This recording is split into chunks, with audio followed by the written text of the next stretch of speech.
Hey, I know it's been a long time I don't post videos, as always. I'm in training somewhere. I just came back from SEER training. It's pretty intense. Now I'm back and I have a little bit of time. So, I've been intending to make this video about the bad experience that I had for flying with a non-North American airline for the first time, and I wanted to post to you guys because as it happened to me, it may happen to you that you're looking for, a nice cheap ticket, and then you get that ticket with that airline and you get so much headache that it wasn't even worth it in the first place. Um, so I wanted to make sure that that experience goes out there. And whenever you see airline tickets from these airlines, you are able to kind of think about it and be like, wait. Um, I'm gonna have like little videos that I made in the airport as well in this kind of like review thing. But I just want to make sure to let you guys know that, you know, this is my opinion, this is what happened to me. And you're more than welcome to use these airlines, and you should if you want to, because most of the time they have like nice prices. It's just not that great service and whatnot. Well, I'm gonna go over that as the video goes by.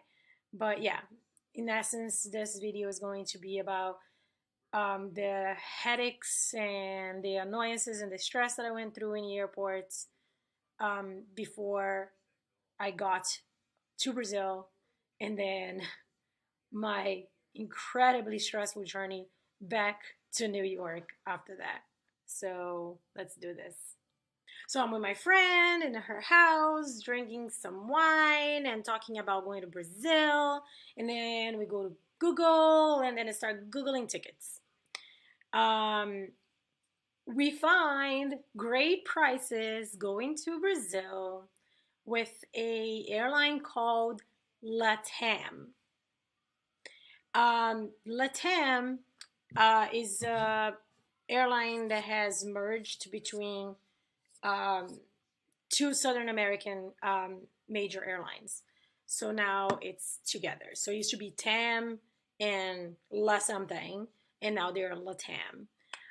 So we found tickets for them really, really much cheaper than it would have been with any of our Delta, American Airlines, and all that stuff. So we were like, what the heck? Let's get those tickets. And so that's what we did. Then I proceed to go to the airport all happy and making my happiness videos. Excited. I'm at the airport. Going to Brazil. So my first cardinal mistake now that I think retrospectively was to try to be cheap, and I didn't want to pay $17 to pick my seats. So I didn't. So I get there, and guess what? I get middle seats for a 10-hour flight. Yeah, that was a problem. So I tried to talk to the person on the little check-in thing and ask her if I could have aisle seats, because that's what I like to see. I don't like to sit in the window. I like to sit in the aisle because then I can come and go and I'm good. And she was like, well, the flight's full. And I was like, okay, whatever. So I just try to like be smart about it. And I was like, you know what? I'm going to bite the bullet. I'm going to pay $16 and I'm going to at least peek my way back, right? As soon as I sit and I go to the website and bite the bullet and pay for the ticket, put in my credit card information, pay for picking the ticket for the flight back, not even like 1 minute later, this person calls me on the booth and says, oh yeah, we have a seat in the aisle. So I'm like, okay, this is either a huge coincidence or these guys are like, they don't care about their customer. They want the money. So that's how I got my aisle seat. Another very annoying thing about this airline is that um, they don't have the whole seating group thing. So you know how the regular airlines, like the Northern American airlines, or most of them that I have used. I don't know if the other airlines are like that, but the ones that I use have seating groups, right? Or boarding groups. You go group one, group two. First is the fancy people, then it's going to be the back of the plane and then the middle of the plane, and then it goes, so things can flow a little faster. Oh no, that would make too much sense to them. They just make a line and come in, and so that's how entering to the airplane with this airline was.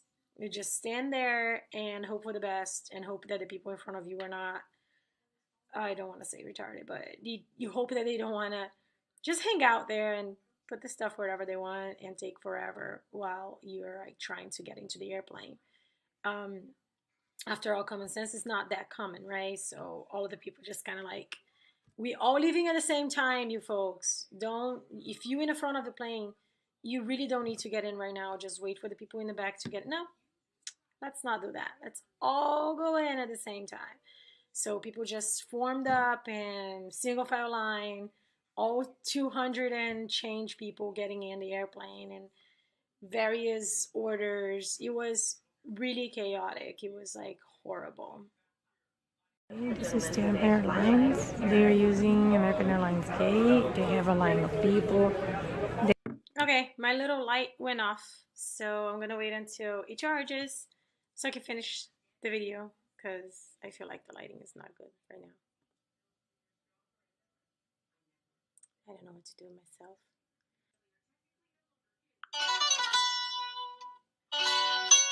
Okay, anyway, the light, yay, it works. Okay, so let's do this. I get into the plane, mayhem, we in the plane. Now, I don't know what's up, but there was some dirty crap underneath the seat when I pulled my backpack. So my hand was dirty. Um, and it was hilarious. I actually made a video about the experience, and here it goes. I got my hand dirty under the seat, right? And then I spoke in English with one of the stewardesses, and I asked for like a wet wipe. I got my wet wipe. Then they didn't really clean everything. I have a picture, I'm gonna post it. So I asked another stewardess in Portuguese for a wet wipe. Because I spoke Portuguese, she told me that I should go to the bathroom and wash my hands because the little wet wipe's not gonna take everything out. So keep it in mind, when you're flying with a Brazilian airline, speak English. So that was one of many little things that I noticed in that flight. I did notice that the airplane itself for this company, every single one of the international airplanes that I got from them on the way there and on the way back, they are amazing. Like they recline like a lot. Like the economy is boss, like top, like very good airplanes. Um, I have no complaints about their aircrafts. The aircrafts are amazing. The service, though, as you just saw on this past video, not that great. I wasn't, yeah. And I guess that the price that I paid for the ticket kind of explains why. I guess that these people were poorly paid and sadly they are unhappy. So you kind of just have half of the experience.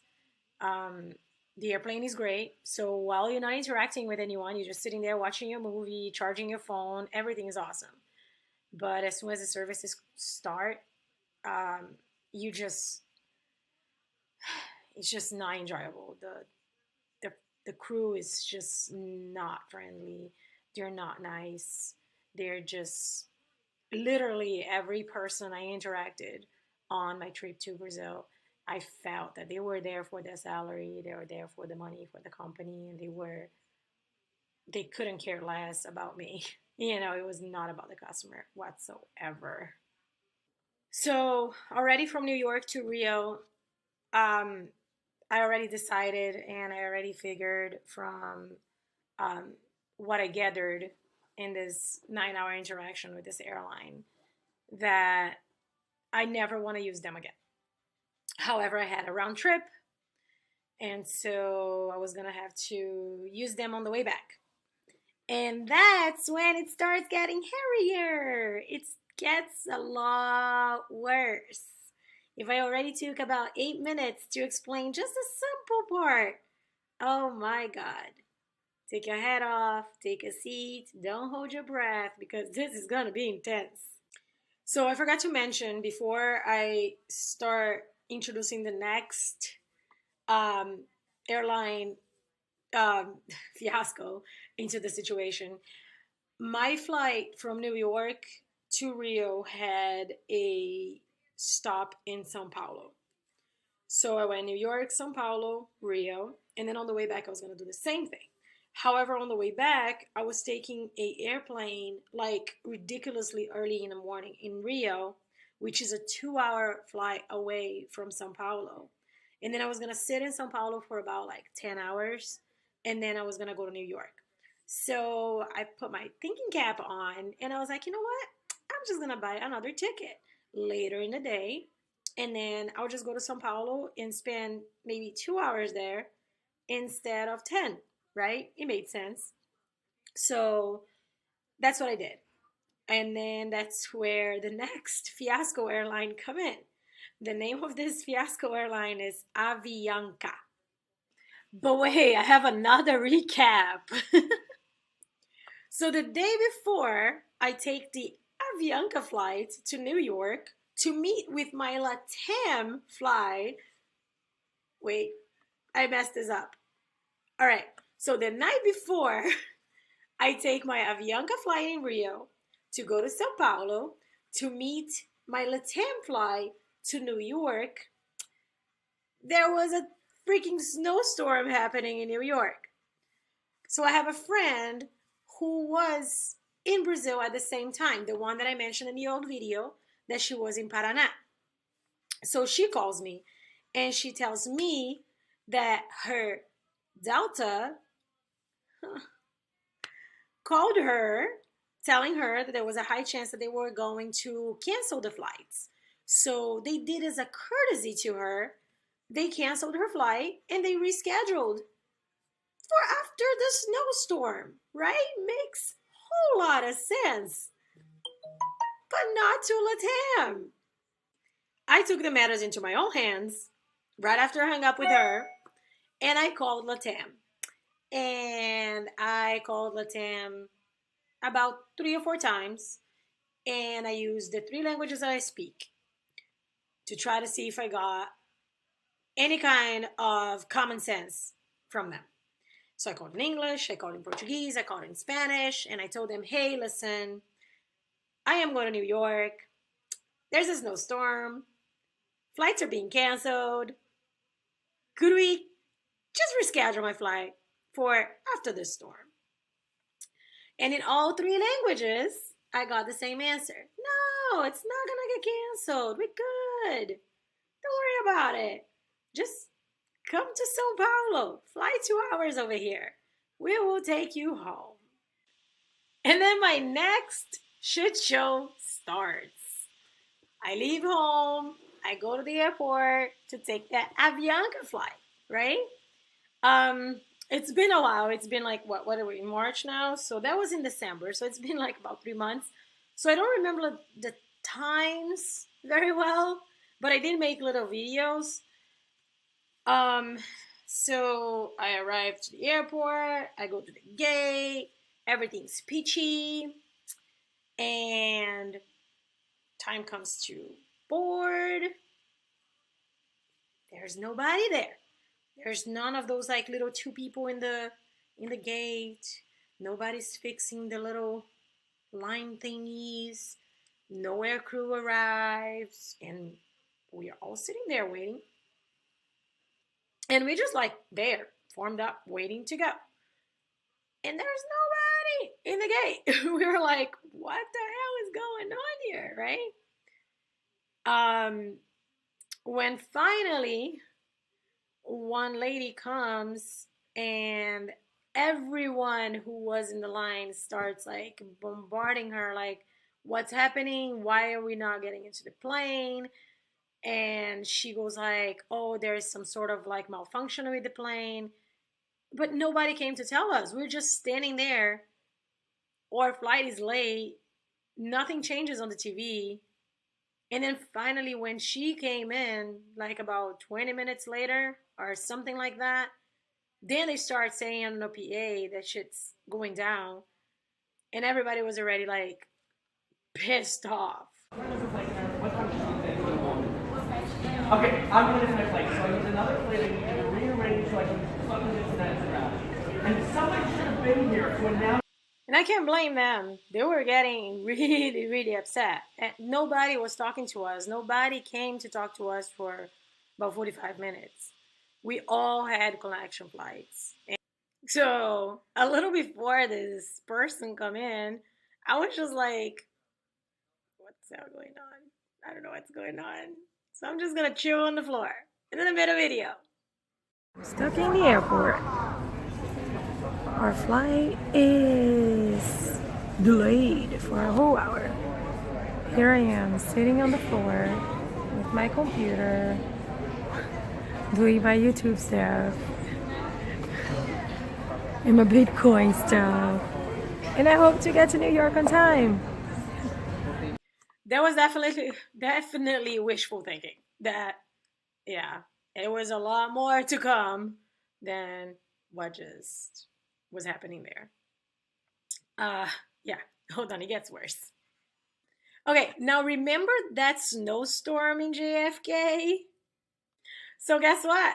As soon as I land in Sao Paulo, I turned on my little LATAM app and the flight's canceled. Yeah, they did not manage. They canceled. And I got pissed off. Here I am at the airport in Guarulhos, São Paulo. Because of the snowstorm, the flight was canceled. And I'm stranded here until next week. Horrible experience. I can't even begin to say how bad this company is. And if any of you out there want to go to Brazil, don't use this airline, LATAM. It's horrible. So after that, I took a breather and then I went back in and I was like, okay, you guys gotta send me back to Rio because I can't just stay here in Sao Paulo. They gave me a next morning flight because of the whole confusion. I missed the last flight of the night. So I had to get a hotel out of my pocket and stay at the hotel inside the airport. And then I grabbed the next morning flight and I went back to Rio.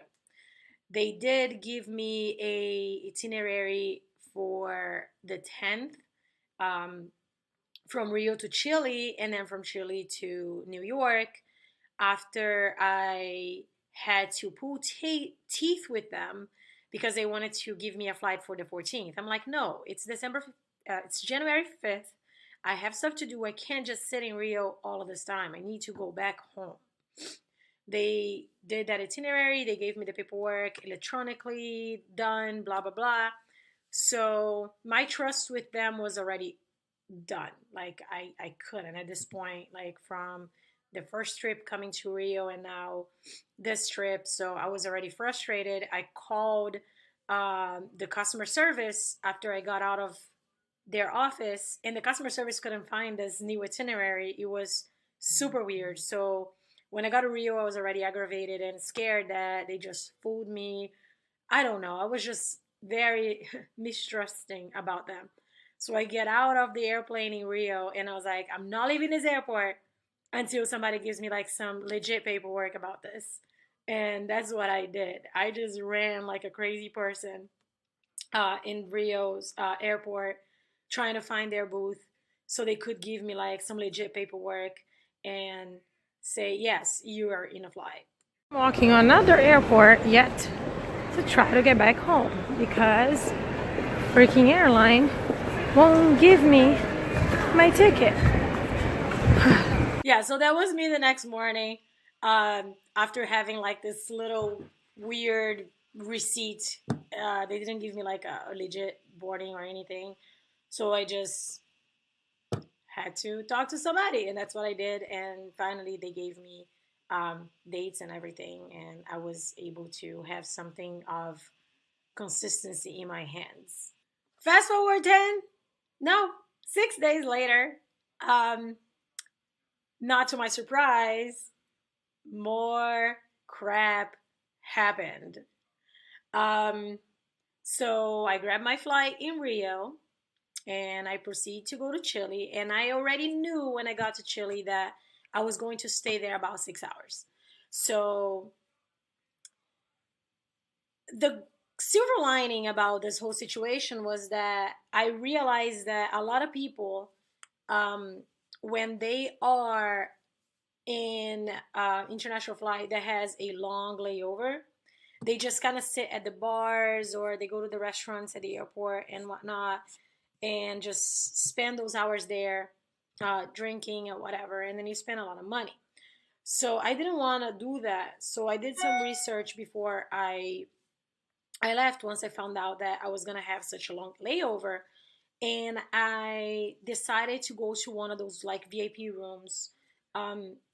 Maybe I'm the last person on earth that realizes that, but I I I hope I'm not the last. I hope there's people out there that don't realize that there are those VIP rooms that are not only for the people who get in for free, like the VIPs. You can actually pay a little fee and get in and stay there, just like the people that get in for free. So I went to the LATAM VIP room, which was $60. It's not that much. If you eat in the airport and have a couple of drinks, you're gonna spend at least 40.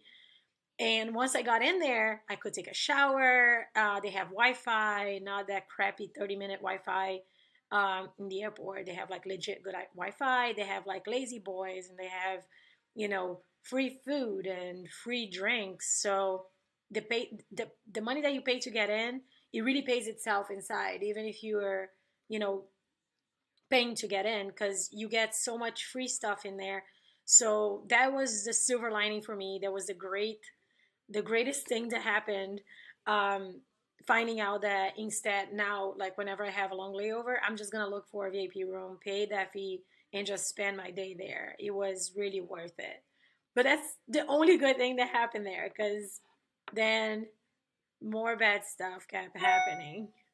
So now, after I spend my 6 hours in that VIP room, I get out, I go to the gate that was on the TV thing, and the gate, there's nobody there. Again, like nobody there. We're like, okay, that's weird. And everybody who's on the flight is like, what is happening, right?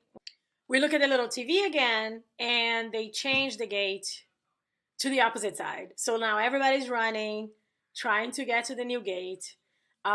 We get there, and there's another long wait, and nothing is set up. Like, it's really, really weird. Like, they need to get their stuff together. It's just like horrible. We're just standing there. Is this a gate? Is this not the gate? So then all the passengers start like being friends to kind of like help each other. Then they change the gate again, and we're just like weird chickens without head walking around the airport trying to chase this gate that we don't know where it is, and they keep changing on us. Again, LATAM. So they changed gates 3 times already. We were supposed to board at 10:30. It is 11 o'clock, and yet they changed again to another gate and did not inform anybody about it. And then, as I said, when we get there, there's like nothing set up. Late. They're not even setting up. They're not even finished setting up the line yet. It's already 11:35. So they're really, really late. Then finally, the air crew comes. Crew arriving at the time of takeoff. Okay, so this video is getting really long, so I'm just gonna summarize everything because I have like a bunch of other little videos that are just small. So when they let us in, they have a little table where they make us open our bags. Yeah, like at the bridge going into the airplane. And they take our water bottles. You know how you have to throw away your water bottle before going to the TSA? And then you can buy your water bottle at the gate, and you should be able to keep your water bottle in the airplane. No, not here in Chile. They will take your water bottle from you. And they say that is an international thing. Like every airport does it. They even lie to your face like that. So they took my water bottle away from me. So I have to depend on them in flight to get hydrated. Whatever. They're freaking weird.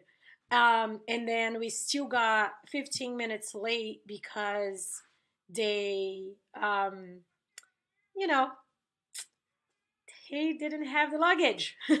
So we had to wait for them to bring the luggage because they changed the gate so many times. Who knows where the luggage was? So we finally left really, really late. And then I finally got home. So my point on this video, first of all, let me apologize. It's a really, really long video. It's like half hour, and I'm pretty sure nobody's gonna watch the whole thing. But if you do, um, I just wanted to be as detailed as possible about these two companies, LATAM and AVIANCA. I didn't have that much experience with AVIANCA, but the little that I did was terrible. And the little experience that I had with LATAM going to Brazil was bad too. So I can only imagine the level that Avianca is also in based on what I just saw with LATAM. Both of them are South American companies that I definitely will never use again. And if you ask me, I think you should not use it because they are not they're not here for you. They're here for them. Everything that they did the whole time just showed me that they do not have their passengers in mind. They do not have their customers in mind. So I'm sorry. So if you ever go away anywhere and you decide that you want to be in a budget, think twice about it because I will after what happened. I think that my time is more valuable than a couple of $100.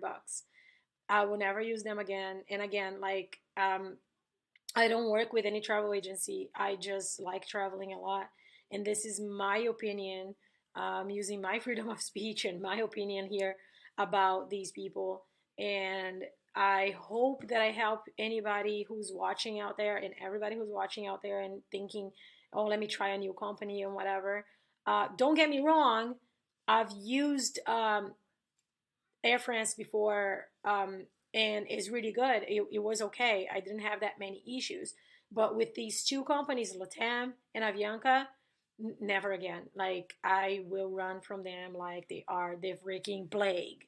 And if I can help you also run from them like they are the freaking plague, I will try to help. Right? So leave some comments. I'm sorry. Oh my God. Leave me some comments about your experiences if you had a bad experience with flights and stuff, and subscribe and watch my other videos. I try to put it out there the experiences that I have about everything. And soon I'm gonna put a video about my whole training with medevac because there's a lot more than I expected. So if you are following me for my um, military thing, I will be putting a video about the whole training very soon. Okay? Subscribe and leave comments. Bye.